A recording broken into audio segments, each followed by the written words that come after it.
అంతర్యుద్ధంతో నలిగిపోతున్న సిరియాను భారత పౌరులు తక్షణమే వీడాలని విదేశాంగ శాఖ అడ్వైజరీ జారీ చేసింది. సిరియాలో ప్రస్తుతం నెలకొన్న ఉద్రిక్త పరిస్థితుల దృష్ట్యా భారత పౌరులెవరూ తదుపరి నోటిఫికేషన్ జారీ చేసే వరకు ఆ దేశానికి వెళ్లొద్దని సూచిస్తున్నట్లు పేర్కొంది. ఇప్పటికే అక్కడున్న భారతీయులు అందుబాటులో ఉన్న విమానాలు, ఇతర రవాణా మార్గాలను ఉపయోగించుకుని వీలైనంత త్వరగా ఆ దేశాన్ని వీడాలని సూచించింది. సిరియాలో ప్రయాణించేటప్పుడు అత్యంత అప్రమత్తంగా ఉండాలని కేంద్ర విదేశాంగ శాఖ అధికార ప్రతినిధి రణ్ధీర్ జైస్వాల్ వెల్లడించారు.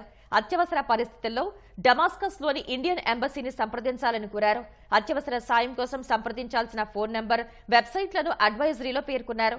తిరుగుబాటుదారులు దేశంలోని అతిపెద్ద నగరం అలెప్పో, హామా సహా కీలక నగరాలను తమ ఆధీనంలోకి తెచ్చుకున్నారు. రెబల్స్ ను ఎదుర్కోలేక ప్రభుత్వ దళాలు పారిపోవాల్సిన పరిస్థితి నెలకొంది.